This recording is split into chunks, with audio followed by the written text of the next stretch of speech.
నేడు వామపక్ష విద్యార్థి సంఘాలు విద్యా సంస్థల బంద్కు పిలుపునిచ్చారు. విద్యారంగ సమస్యలపై వామపక్ష విద్యార్థి సంఘాలైన ఏఎస్ఎఫ్, పీడీఎస్యు, ఎస్ఎఫ్ఐ ఆధ్వర్యంలో నిరసనలు తెలిపారు.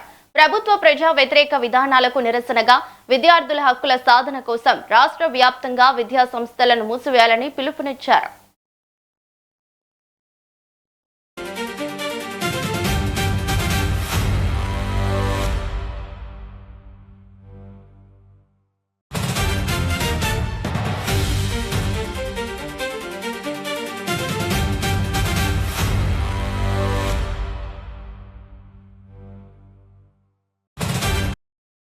ఇక ఇదే అంశంపై మరింత సమాచారం మా సీనియర్ కరెస్పాండెంట్ రామకృష్ణ ఫోన్ ద్వారా అందిస్తారు. రామకృష్ణ, చెప్పండి. అయితే ఈ రోజు రాష్ట్ర వ్యాప్తంగా వామపక్ష విద్యార్థి సంఘాల నాయకులు ఎవరైతే వామపక్ష విద్యార్థి సంఘాలలో రాష్ట్ర వ్యాప్తంగా ఈ రోజు బంద్కు పిలుపునిచ్చాయి.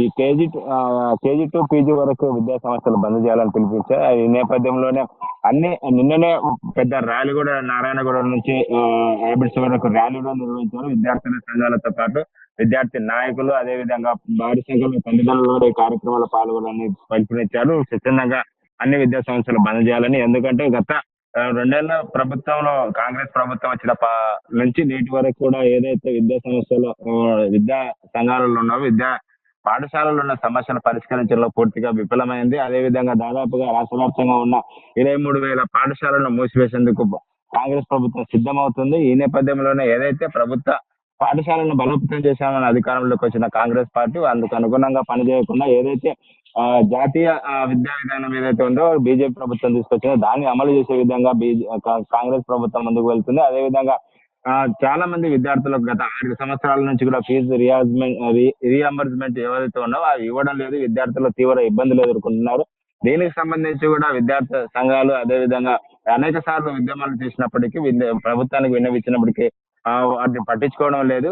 కాబట్టి ఈ రోజు ఏదైతే విద్యా సంఘాల్లో ఉన్నాయో వాటిని సంబంధించి విద్యార్థి పాఠశాలల సమస్యలు పరిష్కరించే వరకు తమ పోరాటం చేస్తామని ఐక్యంగా ముందుకెళ్ళాలని ఏదైతే ఏఎస్ఎఫ్ఐ, పీడీఎస్ ఏదైతే వామపక్ష సంఘాలు ఉన్నావో ఆ సంఘాలన్నీ ఐక్యంగా ముందుకెళ్ళాలి. ఇండివిజువల్ గా పోవడం కంటే ఐక్యంగా ముందుకెళ్లి రాష్ట్ర వ్యాప్తంగా ఉద్యమాలు చేయాలనేది నిర్ణయించుకోవడం ఈ రోజు రాష్ట్ర వ్యాప్తంగా ఉద్యమాలు బంద్కు పిలుపునిచ్చారు. ఈ నేపథ్యంలోనే విద్యార్థి సంఘాలు అందరూ ఐక్యంగా వెళ్తున్న నేపథ్యంలో మళ్ళీ అదే విధంగా గురుకుల పాఠశాలలు ఏవైతే ఉన్నాయో గురుకుల పాఠశాలల్లో కూడా అనేక భవనాలు అద్దెలు ఉంటున్నారు. వాళ్ళకి సరైన వసతులు కూడా కల్పించడం లేదు. రెసిడెన్షియల్ పాఠశాల అంటున్నారు, అదే మోడల్ స్కూల్ అంటున్నారు. వీటన్నిటిలో అనేక సమస్యలు ఉన్నాయి. వాటికి పరిష్కరించలేదు. ఫుడ్ పాయిజన్ వీటన్నిటి విషయంలో ప్రభుత్వ నిర్లక్ష్యం వస్తున్నారు. దీన్ని పరిష్కరించాలని కూడా వామపక్ష విద్యార్థి సంఘాలు ఈ రోజు రాష్ట్ర వ్యాప్తంగా బంధించాయి. మరి కాసేపట్లో వారు అయితే ఇక్కడ నుంచి అన్ని వామపక్ష సంఘాలు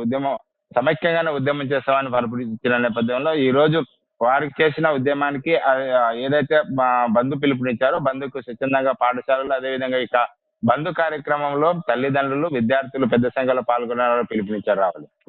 థ్యాంక్ యూ రామకృష్ణ.